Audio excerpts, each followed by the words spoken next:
Hi everyone, today I'm talking about free stocks for April 2019. Now there's a few points I'm just going to make really clear before I get stuck into these free stocks, and that is that first of all the stocks that I mentioned on this stock market channel are all about long holds or long-term holds, so kind of not like a day or a week or a month maybe.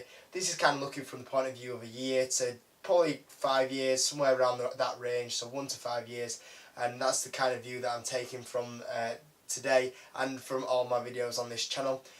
Number 2 point being, there is other stocks out here available that you could purchase, like Walgreens or Facebook. I recommend them as well, but because I already have positions in them, I'm not going to recommend them today. Just kind of give a bit of different kind of stocks, bit of variety on the channel about stocks that you can get into. So kind of free fresh stocks that I'm not actually in right now, and also that my number 3 point is that I believe that the stock market at the moment is slightly more towards, I was going to say overvalued, but probably not overvalued, just kind of like fair value. Like, I don't believe that there's not that many discounts out there right now compared to where we were at about 3-4 months ago. You know, when we look into that December period where we had a lot of stocks on sale, a lot of good bargains there. I feel like a lot of the stocks have gone up quite a bit recently, and kind of the discounts that were there are there not as much right now. So I would kind of be a little more hesitant buying a few stocks into the month of April, because I just feel like there's not many out there right now, and we're due a little bit of a pullback, maybe a 5% pullback at some point, just to make an opportunity to get into the stocks at better points. But that's just something just to consider. So, free stocks for April 2019. I'm going to start off down here at number 3. Now, United Rentals is one that's appeared on this channel quite often recently. I've been mentioning it a few times, and it's a stock that I'm still not into, but I still believe is on quite a good discount. The stock's gone down quite a lot, even after posting quite good earnings. After these earnings, the stock actually kind of jumped slightly, but since then hasn't really done that much overall. And basically, it's a company which pretty much lends out tools where people come in, rent them, and then bring them back, and it just makes profit from that. The margins aren't too bad from it, but the actual like EPS and revenue side of it is close to a 10%. The P's all the way down about a 9. So I feel this stock is definitely being pounded absolutely loads, and even with a good earnings report, it still hasn't gone up. And the fundamentals of the company are quite good really as well. So the only big thing that has stopped me from getting into this stock is that it doesn't pay a dividend. That's the only thing that puts me off United Rentals. But overall, a stock that's been pounded and is due a little bit of a pullback at some point, I think, for sure, and slightly undervalued right now. Number 2, FedEx. Now, these guys actually reported earnings last week, and the earnings came out pretty weak again, but we knew they were because FedEx does kind of like an odd thing when they report earnings. Their earnings are like way back, like from like 6 months ago, and that's where a lot of the like economic downturn fears were going on, the slowdown. So we knew it was going to be a rough ride when FedEx were going to report these earnings, and they were, you know, they missed, and we were pretty much guaranteed that they were going to miss them earnings. FedEx as well also cut its guidance again, which was the second time. But I think like there's only so much more like FedEx can go down. You know, after the earnings report, FedEx actually went down slightly, and it was kind of like oversold on that day, and you saw the pullback on that day as well. And it seems like a lot of the sellers on FedEx have now pretty much gone, and there's not many more people that are going to sell out of that stock right now. So I feel like it will turn around at some point, and it's a great brand. Obviously, it's got pressure from Amazon coming in, but that only makes up like 3% of its revenue, so don't forget that.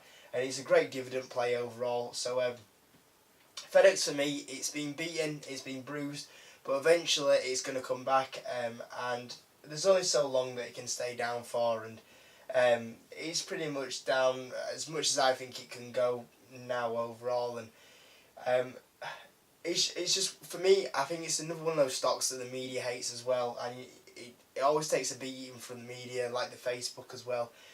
The media like to beat up Facebook, and they like to beat up FedEx, and it always takes a bit of a pounding. But like I say, I like FedEx, and I don't know if I'll ever buy shares back into FedEx right now.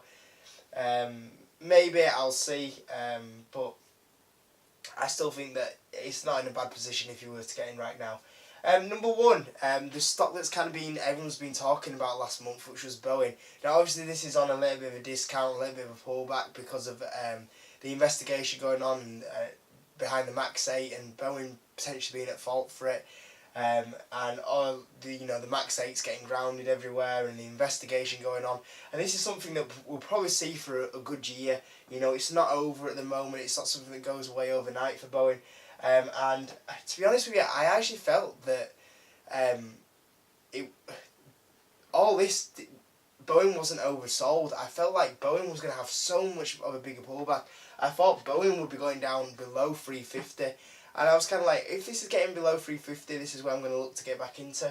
So I'm a little bit disappointed Boeing hasn't gone down more from all this, but there's potential for it to go down more because it won't go away that quick. But Boeing has taken a bit of a beating, and if I was to get into Boeing, I would like it to be below 350 a share. But a great company. When we look at the amount of flights that are happening, more planes are needed overall. Air travel is more common than ever.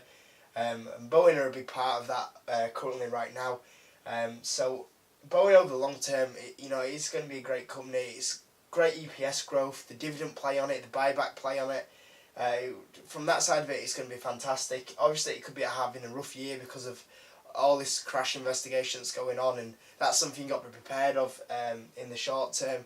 But long term, it's going to be a great stock. But for me, I'd like to get into Boeing. It's just not at the price I would want to get in. Like I say, I was hoping Boeing would go down more than what it had done.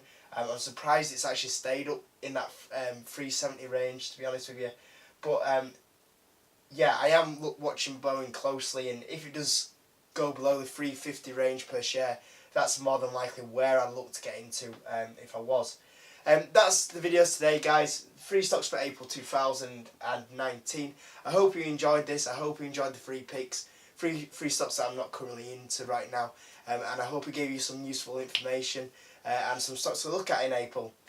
Personally, like I say, I don't think I'll buy any stocks in April just because I feel the stock market's a little bit not overvalued but fair value, and there's not many discounts available right now. But if I do, it'll probably be towards the end of the month, and if I do get into any stocks, like always, I'll make a video about it and I'll post it on the channel. So thanks for watching, guys. Near the 200 subscriber mark. Hopefully we'll get there in April. So thanks for all the support recently. It's been absolutely amazing, and I'll see you on the next video.